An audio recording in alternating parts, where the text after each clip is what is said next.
What's up guys, welcome to my channel again. आज एक जो कहानी सुना रहा हूँ, बड़ी इंटरेस्टिंग कहानी है।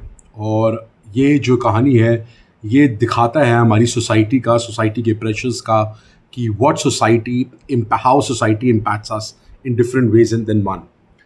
तो ये कहानी है, ये मेरे एक सब्सक्राइबर ने भेजी है। उन्होंने अपना नाम बताने से मना किया। He probably saw my couple of videos and he sent me an email. So he said he wanted to share this story with me. So मैं एनोनिमस कैरेक्टर्स के नाम लूँगा because I he asked me not to reveal his identity. तो ये कहानी शुरू होती है, दिल्ली की कहानी है। एमएनसी में ये कंपनी में काम करते थे दो लोग। एक का नाम है लेट्स से आयुष, दूसरे का नाम ले लेते हैं आर्यन। तो आयुष और आर्यन एक एमएनसी कंपनी में काम करते थे, दोनों सेम ही कंपनी में काम करते थे और अच्छे फ्रेंड्स थे या वट एवर इट इज़। तो both of them were not married, तो साथ ही काम करते थे, फिर साथ ही वापस जाना, एक अच्छी बॉन्ड बन गया था। बट बॉन्ड तो बन ही गया था, बट एक जो मेन चीज़ थी इन दोनों के बीच में, वो ये थे कि ये दोनों गे थे पर दुनिया से छुपा के रख रहे थे। But they really loved each other, तो दे वर इन अ रिलेशनशिप। कुछ टाइम बाद क्योंकि ये लोग गुड़गांव में काम करते थे और दिल्ली में रहते थे, तो दिल्ली से गुड़गांव डिस्टेंस ज़्यादा है काम के लिए भी, सुबह जल्दी निकलना है all that. So they told their family members, एक तो कि भाई गुड़गांव में काम कर रहे हैं, तो भाई क्योंकि हमारा वो आना जाना बड़ा कम्यूट करने बड़ा मुश्किल हो जाता है, तो इन्होंने गुड़गांव में एक अपार्टमेंट ले लिया और शेयरिंग बेसिस में इन्होंने एक अपार्टमेंट रेंट कर लिया। तो they started living in together. Life ठीक चल रही थी, यंग लड़के थे, दे वर लिविंग इन टुगेदर, काम भी इकट्ठे कर रहे थे and they were in relationship. अब हुआ क्या, अब जो आयुष एंड आर्यन है, जो आयुष है उसकी फैमिली में अब आयुष को प्रेशर आने लग गया शादी का, कि भैया अब तू शादी कर ले। तो आयुष के parents, because he was well settled in his job, सब कुछ सही था एंड एक ही लड़का था उनके अपने पेरेंट्स का, तो आयुष को बड़ा प्रेशर आ गया था अपने पेरेंट्स से कि बेटा शादी कर ले। तो उसको लड़कियां दिखाते थे, प्रपोजल्स दिखाते थे, पर वो कुछ ना कुछ बहाना मार देता था। बट जब एक लेवल के बाद प्रेशर इतना बढ़ गया that he had to meet somebody, because वो काफ़ी अच्छा प्रपोजल था, उसमें मना करने वाली कोई बात नहीं थी। अब आयुष जो था, उसके पास इतनी गट्स नहीं थी कि वो अपने पेरेंट्स से कन्फेस करे कि ही इज़ गे। उसके ज़्यादा इतने फ्रेंड्स नहीं थे, अकेला रहता था। एंड जो इसका इकलौता फ्रेंड था आर्यन, वो फ्रेंड भी था और लवर भी था। तो hence Ayush was in a very big confusion कि अब मैं क्या करूँ। हेंस वो आया वापस, फिर लड़की से मिला and then his parents were happy, और कोई वजह नहीं थी मना करने की, अच्छी लड़की थी, सब कुछ सही था। There was no way that Ayush could refuse that girl. But खैर वो सोसाइटी प्रेशर होता है, जो भी होता है, और इमोशनली बड़ा था, सेंसिटिव लड़का था वो, तो उसने हाँ कर दी। अब हाँ कर दी तो ऑब्वियसली वो जब लिव इन कर रहे थे तो उसने वो अलग कर दिया, वो वापस अपने घर आ गया रहने, और फिर ये आयुष और आर्यन अपने एक दूसरे से अलग हो गए। अब दे डिडंट टॉक। फिर एकदम से अब आयुष की शादी हो गई एंड आयुष ने उसको मैसेज भेजा कि I am gone from your life now forever and all of that. तो आर्यन ने कोई रिप्लाई नहीं किया। Now the problem is Ayush was suffering every day because he is gay, पर उसने सोसाइटी प्रेशर में शादी कर ली, अब कुछ कर नहीं सकते। Now Aryan was very hurt, Aryan was deeply hurt and all of that. तो आर्यन 1-2 साल निकल गए, तो उसने अपना जो दर्द है, he started writing a blog about how due to society pressures and all of that my life changed and हमारा प्यार मुकम्मल नहीं हो पाया and all of that। ऐसे कर करके he started a blog or something like that। अब वो ब्लॉग किया तो वो ब्लॉग हो गया viral and all of that, and सबको उसकी कहानी पता चली। obviously he didn't scream out his name।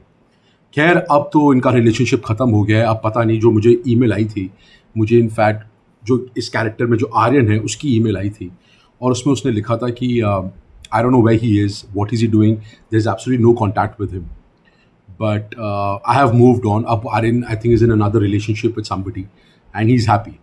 But वो होता है ना, एक पहला प्यार होता है, जो होता है, तो वो हर्ट तो है ही। नाउ अब इसमें क्या बोले। अब जो कहानी है आयुष आर्यन की, एक्चुअली सच्ची कहानी है जो मेरे एक सब्सक्राइबर के साथ हुई है। Now the problem is society pressure. Society pressure कि भैया शादी कर लो ये वो। अब मेरे को समझ नहीं आ रहा, आयुष ने 3 ज़िंदगी बर्बाद कर दी। एक तो उसने अपनी करी, एक आर्यन की करी और एक उस लड़की की करी जिससे उसने शादी करी है, जिसका आयुष को कोई हक नहीं था उस लड़की के साथ ज़िंदगी के साथ खेलना। वो लड़की, उसको क्या पता बेचारी को कि मैं जिससे शादी कर रही हूँ गे है। I mean this is absolutely rubbish from Ayush. मतलब अगर आप अपनी सेक्सुअलिटी, मुझे पता है टफ है, मुझे पता है हम जिस सोसाइटी में रहते हैं पीपल बहुत जज करते हैं, हम लोगों को गंदी नज़र से देखते हैं। आज भी हमारे माइंडसेट प्रोग्रेसिव नहीं है। बट भाई आपको थोड़ी हिम्मत जुटानी पड़ेगी। आपको किसी ने हक नहीं दिया कि आप 3 जिंदगियों के साथ खेलो। You played with 3 lifes my friend, and ये आपकी ज़िंदगी है। और मुझे पता है बहुत मुश्किल है, बट कन्फेशन तो करना चाहिए था आपने अब ये करके और चीज़ें कॉम्प्लिकेट करती हैं। मुझे नहीं पता आयुष कहाँ है, but according to me Ayush should have taken a stand and should have confessed his parents कि भैया आई एम गे। अब चाहे माँ बाप एक्सेप्ट करें ना करें या जो भी है, बट माँ बाप को बताना चाहिए था। टाइम लगता है, सब कुछ लगता है, झटका लगता है, आई एम श्योर, बट समय में सब ठीक हो जाता है। बट आपको अपनी सेक्सुअलिटी नहीं छुपानी चाहिए। कोई आपने क्राइम नहीं कर दिया। अगर आप गे हैं तो गे हैं, इट्स ओके। ठीक है, हम जिस सोसाइटी में रहते हैं वो अभी कहना बड़ा आसान होता है कि इट्स ओके, बट करना तो पड़ेगा ना भाई। ओके तो है ही ना, अब क्या करें। ये कोई डिजीज़ नहीं है जो आप छुपा रहे हो। अगर आप गे हो या लेस्बियन हो तो हो, शर्म किस बात की है। आप हो तो हो, पीरियड। अगर लोग मजाक उड़ा रहे हैं तो उड़ाने दो। लोगों ने कौन सी तुम्हारी मदद करनी है?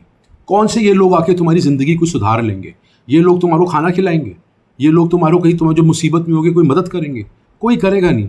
लोगों के डर से तुमने अपनी 3 जिंदगी बर्बाद कर दी। इट्स एब्सोल्युटली रिडिकुलस, मैं आयुष को बोलूँगा। एंड मेरे ख्याल से Ayush should have been bold enough. जब प्यार किया है तो भाई फिर हिम्मत रखनी पड़ती है। दुनिया का सामना करो, क्या फ़र्क पड़ता है? क्या होगा, मजाक उड़ाएंगे, क्या फ़र्क पड़ता है? Doesn't matter. कोई तुम्हारी ज़िंदगी थोड़ा जी रहा है जो तुम जी रहे हो। भाई अपनी ज़िंदगी देखो, और हो तो हो यार, it's not a big deal. Get out of this bro. मैं तो यही कहूँगा, ये तो मेरा ये कहना था। खैर ये थी आज की स्टोरी, कैसे लगी बताना। अगर आपके पास कोई ऐसी इंटरेस्टिंग स्टोरी है और आपको कुछ एडवाइस चाहिए किसी भी चीज़ में pertaining to career, marriage, relationships, any damn thing, or you're suffering from anxiety, loneliness, you need somebody to talk to, I'm always there. मेरा email ID है rajveersays@gmail.com, RAAJ for Jammu, V for Victor, EERSAYS, ये पूरा एक word है @gmail.com। इस पर mail करिए अपनी कहानी, and together we'll find a solution. Take care and subscribe कर लेना यार। Love you all. Take care.